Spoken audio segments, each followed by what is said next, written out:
Three tricks में आपका स्वागत है। आज हम एनसीईआरटी क्लास 11 चैप्टर 2 का भाग ख पढ़ेंगे।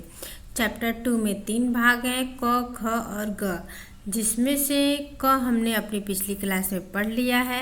स्वयं को समझना, व्यक्तिगत स्वयं क्या है, सामाजिक स्वयं क्या है, आत्म अवधारणा सेल्फ कॉन्सेप्ट क्या है, आत्मसम्मान सेल्फ स्टीम क्या है।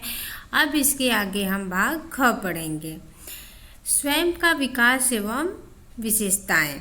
इस भाग का नाम है स्वयं का विकास एवं विशेषताएं।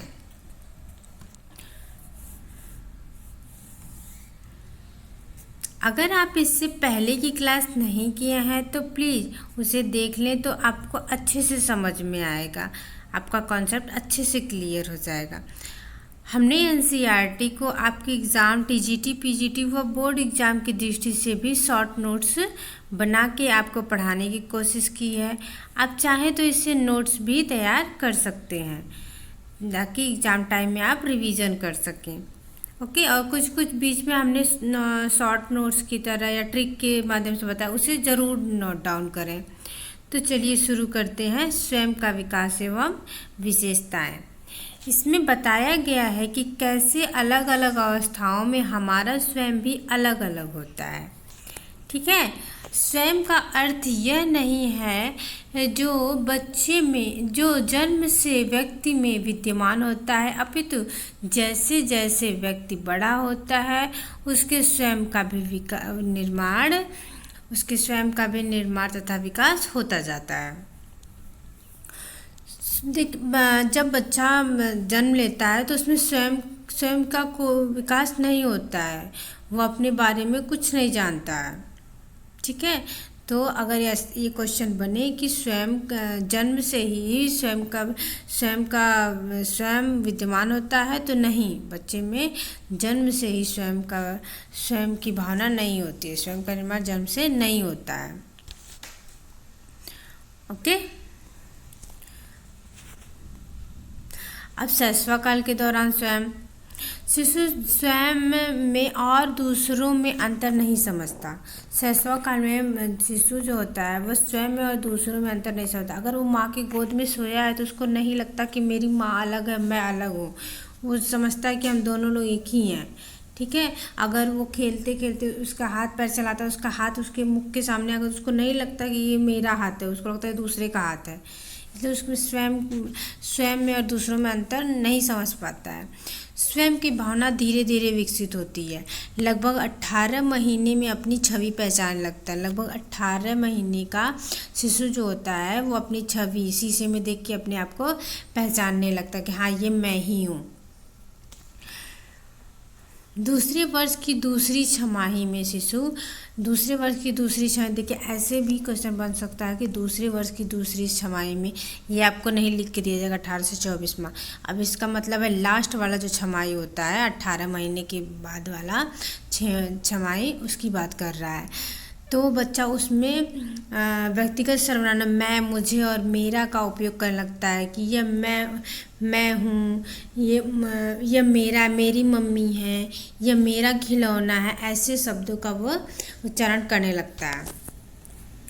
प्रारंभिक बाल्यावस्था के दौरान शैशवावस्था में बच्चा खुद को पहचानना शुरू करता है। ठीक है, शैशवावस्था में जब बच्चा होता है तो वो खुद को पहचानना शुरू करता है, वो उतना अच्छे से उसका स्वयं डेवलपमेंट नहीं होता है। जबकि प्रारंभिक बाल्यावस्था में वह अपने बारे में बोलना और अपनी पहचान को व्यक्त करना शुरू कर देता है। ठीक है, इसमें प्रारंभिक बाल्यावस्था में बच्चा अपने आप बारे में बताना और अपने पहचान को व्यक्त करना कि मैं कौन हूँ, इसको व्यक्त करना, अपनी विशेषताएं बताना वह शुरू कर देता है।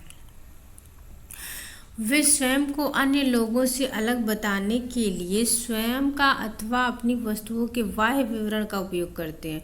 वे स्वयं की तुलना अन्य से नहीं करते। इसमें बच्चा स्वयं की तुलना अन्य से नहीं करता है कि मैं उनसे इतना बड़ा हूँ, इस तरह से इसमें नहीं होता। इसके आगे वाली अवस्था में ऐसा होगा। ठीक है, इसमें वह अपने बारे में अपनी खूबियों के बारे में बताता है, अपने सामान की खूबियों के बारे में बताता है प्रारंभिक बाल्यावस्था में। ठीक है, अगर बच्चे से कोई पूछे कि अपने बारे में कुछ बताओ, तो बताएगा मैं खाना खाती हूँ, मैं गाजर भी खाती हूँ, मैं अच्छी हूँ क्योंकि मैं लिखती हूँ। अपनी खूबियाँ बता रहा है, लेकिन क्यों हूँ, गाजर भी खाती हूँ, गाजर भी तो खाना ही है ना, खाना खाती है तो गाजर भी खाती है। लेकिन नहीं, वो स्पेशली उस बताएगा कि हाँ मैं ये करती हूँ इसलिए मैं अच्छी हूँ। तो अपना व्यक्तिगत स्वयं को इस तरह से वो बताता है बच्चा। वे जो कार्य कर सकते हैं उसके अनुसार स्वयं का विवरण देते हैं। जो कार्य वो कर सकते हैं, जैसे मैं गाड़ी चला सकता हूँ, तो इसमें मैं साइकिल चला लेता हूँ, तो वो अपना जो कर सकते हैं कार्य उससे अपने आप को, अपने स्वयं को बताने की कोशिश करते हैं, अपने स्वयं का विवरण देते हैं। ठीक है, देखिए जैसे एग्जांपल में मैं साइकिल चला सकता हूँ, मेरे पास टेलीविज़न है, अगर उनके पास कोई खिलौना तो उसके कहेंगे मेरे पास एक खिलौना है। वे अक्सर स्वयं का आकलन वास्तविकता से अधिक करते हैं। वे अक्सर इस उम्र में बच्चा जो है वो स्वयं का आकलन वास्तविकता से अधिक कर लेता है कि मैं पूरा खाना खा सकता हूँ, मुझे कभी डर नहीं लगता है, मुझे सारी कविताएं याद हैं। जबकि उसे सारी कविताएं थोड़ी ना याद होंगी, लेकिन वो ऐसे बढ़ा चढ़ा के बताता है, मैं यहाँ से कूद सकता हूँ, नहीं मुझे कभी किसी से डर नहीं लगता। ऐसे ऐसी बातें वो बच्चा करता है स्वयं के बारे में। ठीक है, अब इसका शॉर्ट नोट्स है, मतलब इसकी क्या खूबियाँ हैं, इसको शॉर्ट्स में बता दिया है 3-4 लाइन में।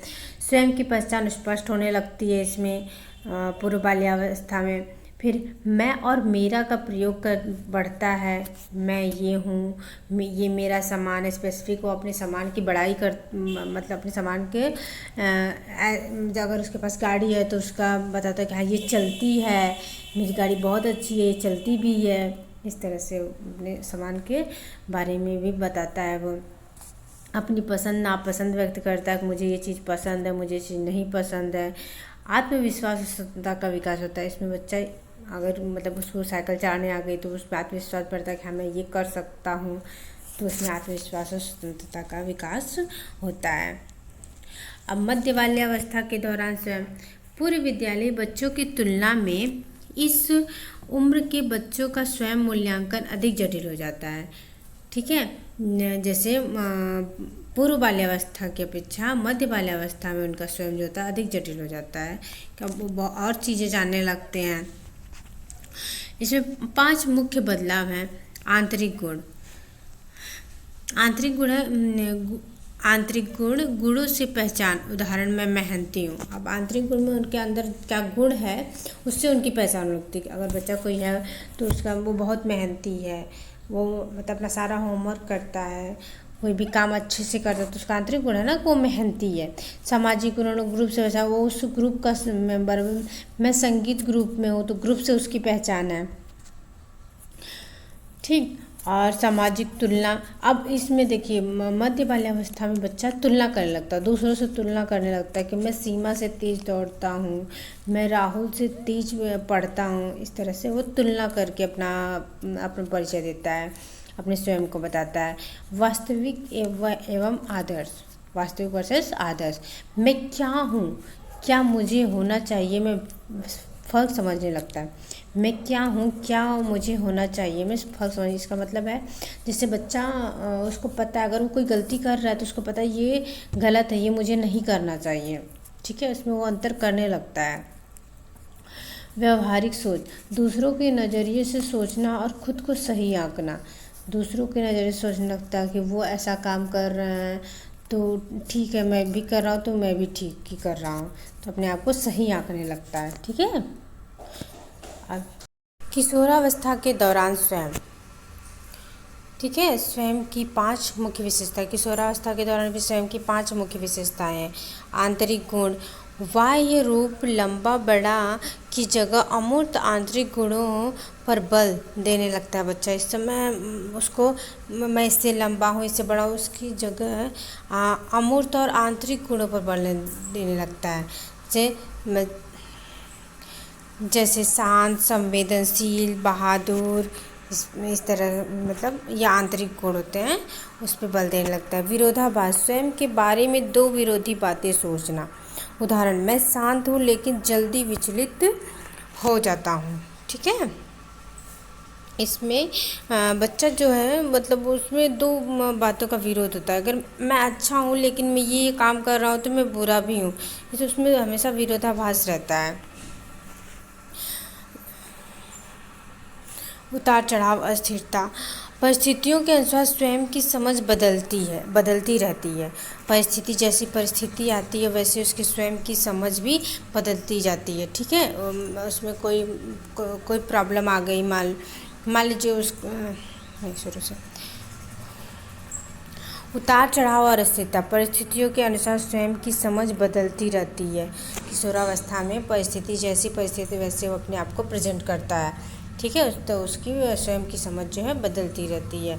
कभी वो बहुत गुस्से में आ जाता है, आक्रामक रूप में, तो कभी वो शांत हो जाता है। ठीक, तो आदर्श एवं वास्तविक स्वयं, मैं वास्तव में क्या हूँ और मैं क्या बनना चाहता हूँ, मैं अंतर एवं तनाव।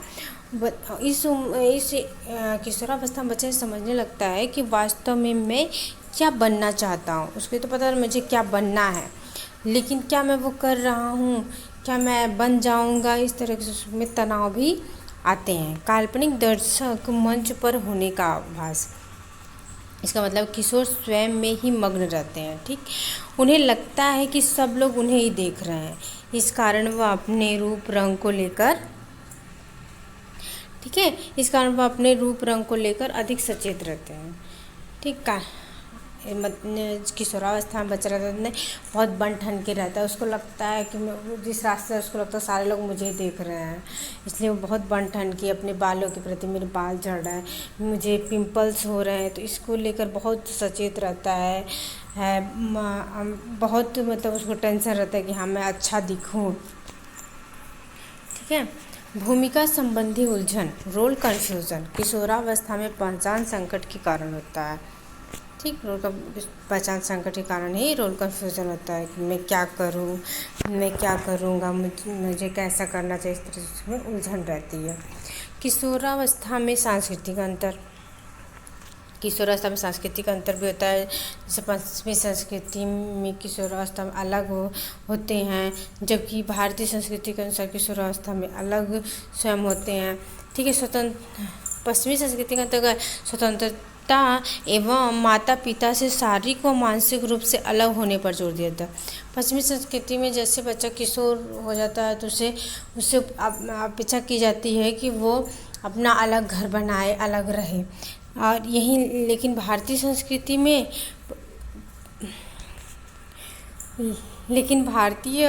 या गैर पश्चिमी संस्कृति में परिवार में अंतर निर्भरता पर जोर दिया था। उसे इस पर जोर दिया था कि हाँ वो कुछ जिम्मेदारियों को संभाले, कुछ काम वाम करे, लेकिन ये नहीं कि घर से दूर जाए, चाहे अपना अलग घर बना ले, ऐसा नहीं होता है।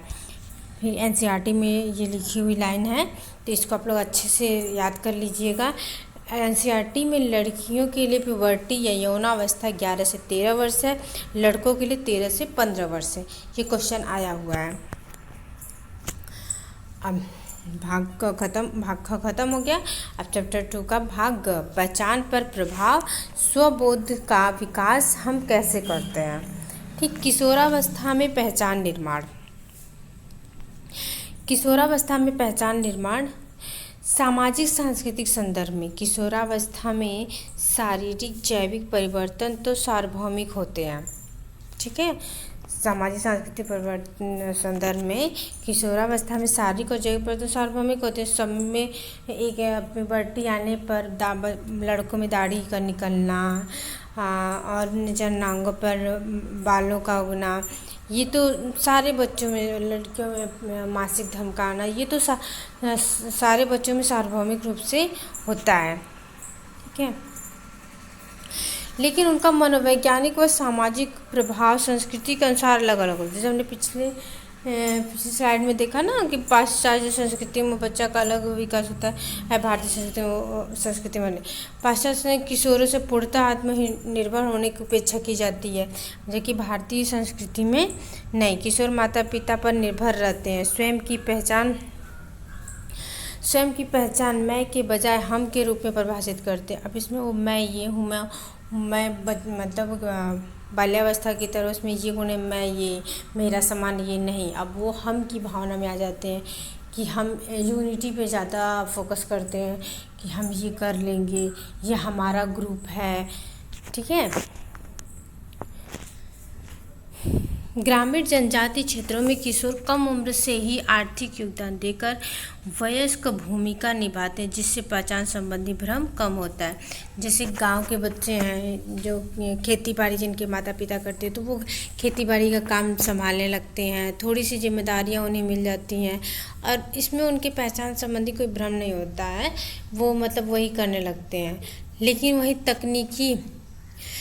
तकनीकी एवं आधुनिक समाज में अधिक व्यवसायी विकल्प होने के कारण इसमें अधिक तकनीकी एवं आधुनिक समाज में मतलब आजकल जैसे कोई जॉब लेना है, कोई तकनीक सीखना है, तो इसमें हमें इसमें कंपटीशन भी बहुत ज़्यादा है। इसमें हम प्रशिक्षण की आवश्यकता होती है, ज़्यादा प्रशिक्षण करना सीखना पड़ता है हमें। तो इसमें जो है वयस्कता देर से, इसमें जो है क्या बोलते हैं उसका, इसमें स्वयं का विकास देर से होता है कि हाँ, अब उसे टेंशन भी होता है कि मैं पता नहीं ये कर पाऊँगा नहीं, सीख पाऊँगा या नहीं।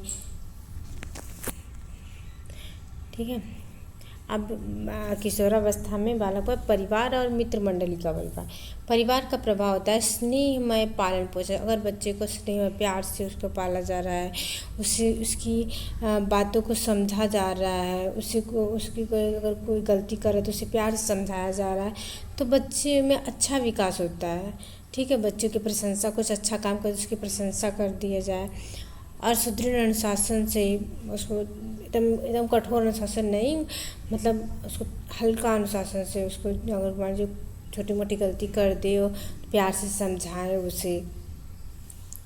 इससे किशोर में स्वतंत्रता, स्वाभिमान और स्वस्थ पहचान का विकास होता है, जिससे बच्चा अपने समाज में पहचान बना सकता है, अच्छी पहचान बना सकता है। ठीक है। अब मित्र मंडली का प्रभाव क्या पड़ता है? मित्र मंडली का दो प्रकार से प्रभाव पड़ता है, एक सकारात्मक प्रभाव पड़ता है, एक नकारात्मक प्रभाव पड़ता है।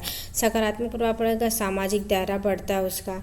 अब मित्र मंडली रहेगी तो उसका सामाजिक दायरा बढ़ेगा, 2 लोगों से 4 लोगों से मतलब मित्र ऐसे होगी तो उसका सामाजिक दायरा बढ़ेगा, सहयोग की भावना होगी, वो एक दूसरे के सहयोग करना सीखेंगे। लेकिन नकारात्मक प्रभाव पड़ता है उसमें, उनमें धूम्रपान, अल्कोहल या असामाजिक गतिविधियों में लिप्त होना। अक्सर बच्चे ग्रुप में बड़ी बड़ी गलतियां कर देते हैं इसी एज में, तो इससे इसके सकारात्मक और नकारात्मक दोनों प्रभाव पड़ते हैं। अब पहचान निर्माण के लिए अपनी राय व्यक्त करना, व्यक्तिगतता और दूसरों की राय का सम्मान करना दोनों आवश्यक है। ठीक है। किशोरावस्था में अपनी पहचान निर्माण के लिए अपनी राय व्यक्त करना कि मैं क्या करना चाहता हूँ इस तरह से, और दूसरों की बातों को सुनना और उनका सम्मान करना दोनों आवश्यक है।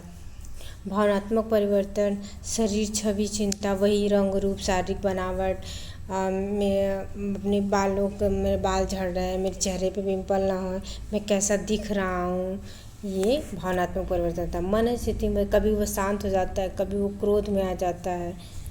ठीक है। और संज्ञानात्मक विकास, काल्पनिक अमूर्त चिंतन, इसमें किशोरावस्था में बच्चा काल्पनिक और अमूर्त चिंतन करने लगता है। ठीक है। कल्पनाओं में ज़्यादा रहता है वो। फिर परिकल्पित सोच, भविष्य की संभावनाओं, परिणामों और करियर के विकल्पों विचार करने की क्षमता विकसित होती है। इसी एज में वो अपने करियर के बारे में सोचने लगता है कि उसे क्या करना है आगे चल के। ठीक है। तो यहाँ हमारा चैप्टर 2 जो है ख़त्म हुआ। आई होप कि आपको अच्छे से समझ आया होगा।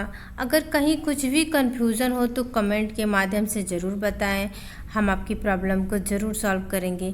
यदि आपको क्लास अच्छी लगी है तो चैनल को सब्सक्राइब कीजिए और बेल आइकन को प्रेस कर दीजिए ताकि नेक्स्ट क्लास का नोटिफिकेशन मिलता रहे। अब हम अगली क्लास में इसी चैप्टर से 100 क्वेश्चन करेंगे, जिससे हमारा एक एक चैप्टर अच्छी तरह से क्लियर हो जाए और पेपर में कैसा भी क्वेश्चन बने हम कर सकें। ठीक है। तो मिलते हैं अगली क्लास में, तब तक के लिए धन्यवाद।